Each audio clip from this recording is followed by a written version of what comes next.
गांव की शाम होने वाली थी। आसमान में काले घने बादल ऐसे छा गए थे जैसे दिन में ही रात हो गई हो। ठंडी हवाएं चल रही थीं और बिजली कड़क रही थी। माधव अपनी पुरानी लकड़ी की रेहड़ी को धकेलता हुआ चौराहे की तरफ जा रहा था। माधव बहुत गरीब था। उसके पास बस यही एक ठेला था जिससे वो पाव भाजी बेचकर अपना गुजारा करता था। उसके घर की छत कच्ची थी जो हर बारिश में टपकने लगती थी। हे भगवान, आज बस बारिश ना हो। अगर आज भाजी नहीं बिकी तो कल तक सब खराब हो जाएगा। घर में राशन भी खत्म हो चुका है। सुमित्रा इस उम्मीद में होगी कि आज कुछ पैसे लेकर आऊंगा तो घर का चूल्हा जलेगा। जैसे ही माधव ने चौराहे पर अपना ठेला लगाया वैसे ही मोटी मोटी बूंदें गिरने लगी। देखते ही देखते बहुत तेज बारिश शुरू हो गई। लोग अपनी अपनी दुकानों के शटर गिराकर घर जाने लगे। तभी माधव ने जल्दी से एक फटी हुई पन्नी निकाली और अपनी पाव भाजी को बचाने के लिए उसे ढक दिया। वो खुद तो भीग रहा था पर उसे चिंता अपनी भाजी की थी। तभी गांव का एक आदमी बिरजू, जो माधव के ठेले के पास से जा रहा था, उसने माधव से कहा, अरे माधव, ये क्या कर रहे हो? ऐसी आफत वाली बारिश में कौन बाहर आएगा तुम्हारी पाव भाजी खाने? घर जा भाई, वरना बीमार हो जाएगा। बिरजू भाई, गरीब को बीमारी से ज्यादा भूख का डर लगता है। आज दिन भर से 1 रुपए की भी बोहनी नहीं हुई है। अगर खाली हाथ घर गया तो सुमित्रा को क्या मुंह दिखाऊंगा। बारिश और भी तेज हो गई। वो एक पेड़ के नीचे खड़ा होकर बस आसमान की तरफ देखने लगा। उसकी आंखों में आंसू थे और दिल में डर। रात के 8 बज गए थे। बारिश थोड़ी धीमी हुई थी लेकिन हर तरफ सन्नाटा था। माधव ने सोच लिया था कि आज का दिन उसके लिए खराब गया। अब घर लौट जाना चाहिए। वो अपना सामान समेट ही रहा था कि अचानक एक बड़ी सी कार कीचड़ उछालती हुई आई और सीधे माधव के ठेले के पास आकर रुक गई। उस कार से एक साहब बाहर उतारते हैं और कहते हैं, ओ भाई, क्या कुछ खाने को मिलेगा? हम लोग शहर जा रहे थे लेकिन आगे का रास्ता बंद है। बहुत जोर की भूख लगी है। जी साहब, भाजी तो तैयार है, बस पाव गरम करने की देर है। आप 5 मिनट रुकिए, मैं अभी देता हूँ। अरे भाई जल्दी करो, इस ठंड में कुछ गर्मा गर्म मिल जाए तो जान में जान आए। माधव के मुरझाए हुए चेहरे पर रौनक आ गई। उसने जल्दी से चूल्हा जलाया। मक्खन की खुशबू चारों तरफ फैल गई। उसने तवे पर भाजी को अच्छे से मैश किया और पाव को मक्खन लगाकर लाल होने तक सेंका। गर्मा गर्म धुआं निकलती पाव भाजी देखकर उन मुसाफिरों की भूख और बढ़ गई। जिसके बाद माधव गर्मा गर्म पाव भाजी की प्लेट सजाकर साहब को देता है। लीजिए साहब, गर्मा गर्म पाव भाजी खाइए। जिसके बाद साहब जैसे ही पाव भाजी का एक निवाला खाते हैं तो माधव से कहते हैं, वाह भाई, क्या स्वाद है। हमने शहर के बड़े होटलों में खाया है पर ऐसी चटपटी भाजी कहीं नहीं मिली। तुमने तो कमाल कर दिया। सच में यार, इस बारिश में इसका स्वाद दुगना हो गया है। भाई 2 प्लेट और लगाओ। माधव की मेहनत रंग लाई। उन लोगों ने भर पेट खाना खाया। जब पैसे देने की बात आई तो साहब ने खुश होकर माधव को 2000 का नोट थमा दिया। साहब, ये तो बहुत ज्यादा है। मेरे पास तो छुट्टी भी नहीं है। रख लो भाई, इस मुसीबत में तुमने हमें खाना खिलाया, ये उसके लिए छोटा सा इनाम है। खुश रहो। गाड़ी वहां से चली गई। तभी माधव ने उस नोट को अपने सिर से लगाया और भगवान का शुक्रिया किया। वो जल्दी जल्दी अपना ठेला लेकर घर की तरफ भागा। उसे लग रहा था जैसे आज वो दुनिया का सबसे अमीर आदमी है, पर उसे नहीं पता था कि गांव का ही एक लालची आदमी राजेश ये सब छिपकर देख रहा था और उसके मन में जलन पैदा हो रही थी। राजेश गांव में एक छोटी सी किराने की दुकान चलाता था, लेकिन उसका दिल बहुत छोटा था। जब उसने देखा कि कल रात माधव ने एक ही बार में 2000 रुपए कमा लिए तो उसके पेट में वो बात पच नहीं पाती। वो सोचने लगा कि अगर ये गरीब पाव भाजी वाला ऐसे ही पैसे कमाने लगा तो कल को ये मेरी बराबरी करने लगेगा। जिसके बाद उसने अपने चेले से कहा, देख रहा है कल्लू, कल तक जिसके पास नमक खरीदने के पैसे नहीं थे, आज उसके ठाठ देख। ये शहर वाले भी पागल है, कहीं भी रुककर कुछ भी खा लेते हैं। हमें कुछ ऐसा करना होगा कि इसकी दुकान पर कोई कदम भी ना रखे। शाम को फिर से हल्की हल्की बूंदाबांदी शुरू हो गई। माधव अपनी भाजी तैयार कर रहा था। तभी राजेश अपने 2-3 साथियों के साथ वहां पहुंचा और जानबूझकर शोर मचाने लगा। अरे छी छी माधव, ये कैसी बदबू आ रही है तेरे ठेले से? इस भाजी में सब्जियां सड़ी हुई इस्तेमाल कर रहा है क्या? कल रात शहर वालों को तो ठग लिया और अब हमें बीमार करने का इरादा है क्या? नहीं राजेश भैया, ये आप कैसी बात कर रहे हैं? सुमित्रा ने सुबह ही मंडी से ताजी गोभी और मटर लाकर दिए हैं और अपने ठेले पर सफाई का पूरा ध्यान भी रखता हूँ। अरे चुप कर, सबको दिख रहा है कि तू बारिश के गंदे पानी में पाँव सेक रहा है। गांव वालों सुन लो, अगर माधव की पाव भाजी खाई तो पेट खराब होना पक्का है। कल रात जो लोग खाकर गए थे, सुना है उनकी तबीयत बिगड़ गई है। राजेश की बात सुनकर जो एक दो लोग आने वाले थे वो भी ठिठक गए। गांव में अफवाह आग की तरह फैलती है। माधव सफाई देता रहा, लेकिन राजेश ने वहां इतना हंगामा किया कि लोग डर के मारे दूर हटने लगे। माधव का दिल टूट गया। उसे समझ ही नहीं आ रहा था कि बिना किसी गलती के उसे ये सब क्यों झेलना पड़ रहा है। अगले 2 घंटे तक माधव खाली बैठा रहा। बारिश तेज होने लगी थी और राजेश दूर खड़ा ये सब देखकर हंस रहा था। तभी अचानक वही गाड़ी फिर से आकर रुकी जो परसों आई थी। गाड़ी से वही साहब बाहर निकले, लेकिन आज उनके साथ उनकी पत्नी भी थी। साहब मुस्कुराते हुए माधव के पास आते हैं और कहते हैं, नमस्ते भाई, आज हम खास तौर पर तुम्हारी पाव भाजी खाने के लिए शहर से यहाँ तक आए हैं। मेरी पत्नी को तुम्हारी भाजी का स्वाद इतना पसंद आया कि उसने आज घर पर खाना ही नहीं बनाया। साहब, पर यहाँ तो लोग कह रहे हैं कि मेरी भाजी खाकर आपकी तबीयत खराब हो गई थी। अरे कौन फैला रहा है ये झूठ? हम तो कल से और ज्यादा तरोताजा महसूस कर रहे हैं। बल्कि मैंने तो अपने ऑफिस के ग्रुप में भी तुम्हारी फोटो डाली है। देखो पीछे एक और गाड़ी आ रही है, वो सब मेरे दोस्त हैं। साहब की बात सुनते ही राजेश का चेहरा पीला पड़ गया। देखते ही देखते वहां 3-4 गाड़ियां और रुक गईं। माधव ने फुर्ती से काम शुरू किया। ताजे मक्खन और मसालों की ऐसी महक उठी कि गांव के जो लोग राजेश की बातों में आ गए थे वो भी अपनी भूख नहीं रोक पाए। तभी गांव का एक बुजुर्ग माधव के ठेले पर आकर बोलता है, माधव बेटा, हमें माफ करना, हम इस राजेश की बातों में आ गए थे। हमें भी एक प्लेट पाव भाजी खिलाओ, इसकी खुशबू ने तो भूख जगा दी है। उस रात माधव की सारी भाजी बिक गई। राजेश शर्म के मारे वहां से खिसक गया। माधव ने आज सिर्फ पैसे ही नहीं कमाए थे, बल्कि राजेश की साजिश को भी नाकाम कर दिया था। माधव की दुकान अब गांव और शहर दोनों जगह मशहूर होने लगी थी। हर शाम उसके ठेले पर भीड़ जुटने लगी थी। सुमित्रा भी अब घर पर माधव की मदद करती और दोनों मिलकर और भी स्वादिष्ट मसाले तैयार करने लगे।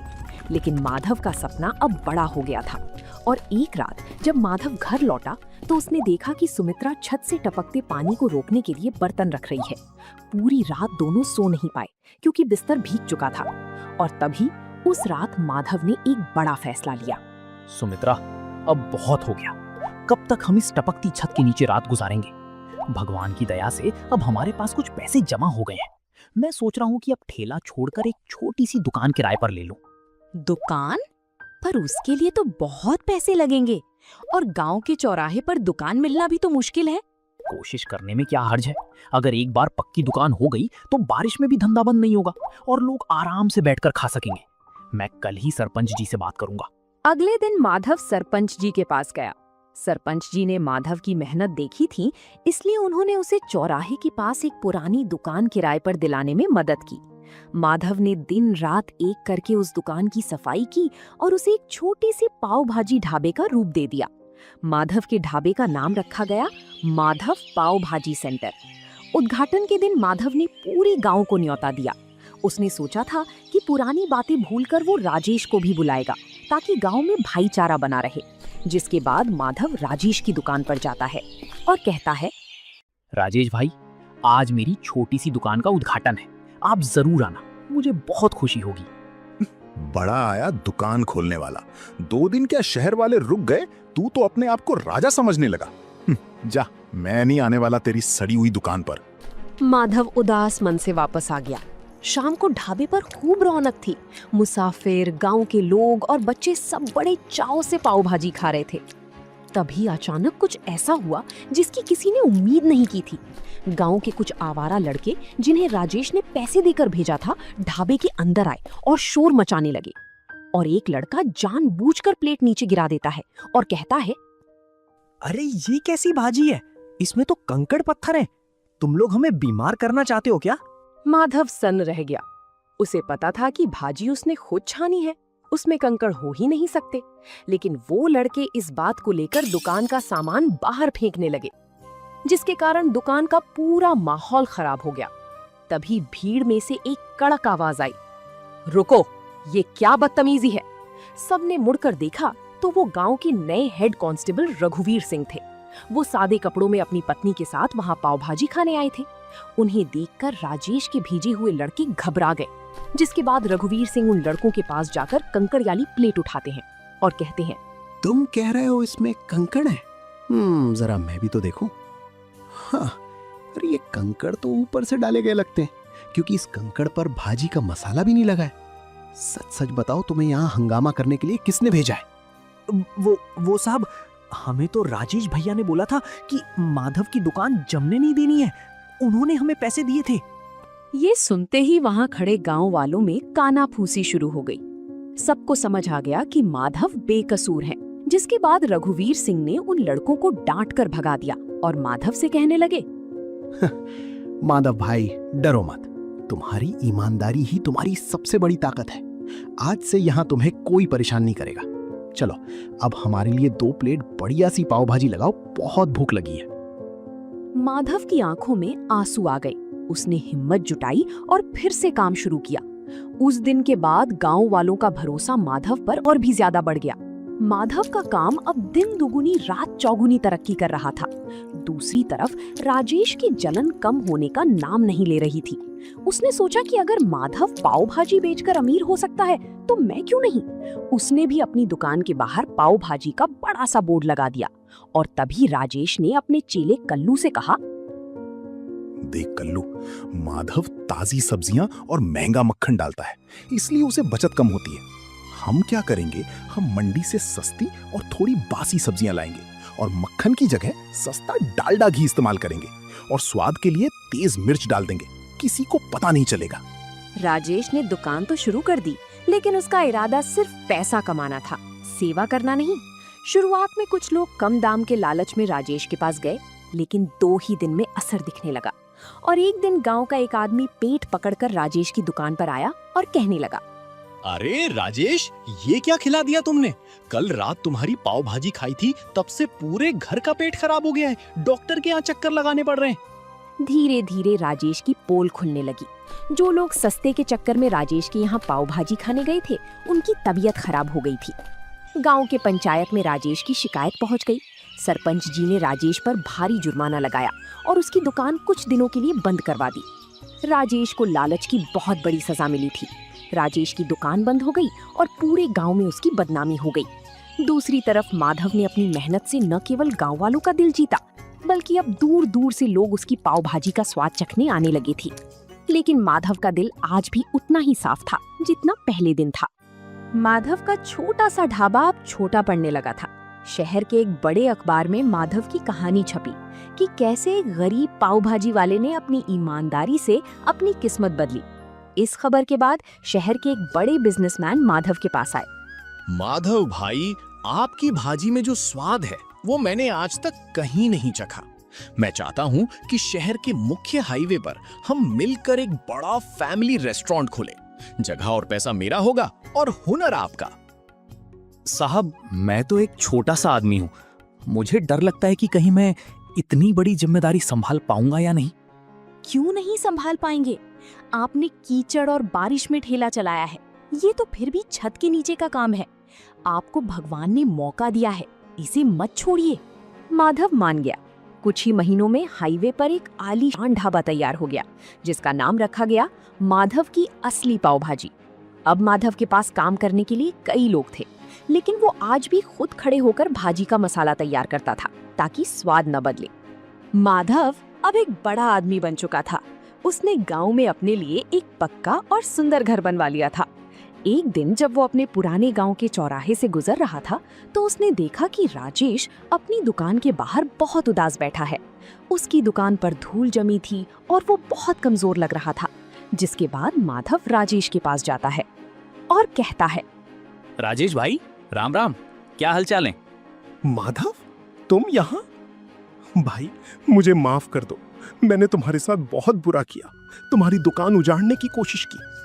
आज देखो, कुदरत ने मुझे वहीं लाकर खड़ा कर दिया है। मेरी दुकान बिकने की कगार पर है और मेरे पास कोई काम नहीं है। पुरानी बातें भूल जाओ राजेश भाई। इंसान गलती का पुतला है। मुझे आपसे कोई शिकायत नहीं है। अगर आप चाहें तो मेरे नए होटल में स्टोर मैनेजर का काम संभाल सकते हैं। मुझे किसी भरोसेमंद आदमी की जरूरत है। तुम सच में महान हो माधव। मैंने तुम्हें गिराना चाहा और तुम मुझे सहारा दे रहे हो। मैं वादा करता हूँ अब कभी लालच नहीं करूंगा और पूरी ईमानदारी से काम करूंगा। माधव ने राजेश को गले लगा लिया। गांव वाले ये देखकर दंग रह गए कि कैसे एक गरीब पाव भाजी वाले ने न केवल गरीबी को हराया बल्कि अपने दुश्मन को भी अपनी अच्छाई से जीत लिया। माधव की कहानी हमें सिखाती है कि बारिश चाहे कितनी भी तेज हो, अगर इरादे पक्के हो तो सूरज जरूर निकलता है। तो दोस्तों, आप लोगों को ये कहानी कैसी लगी कमेंट करके जरूर बताएं और ऐसी कहानियों को देखने के लिए वीडियो को लाइक करें और चैनल को सब्सक्राइब करें।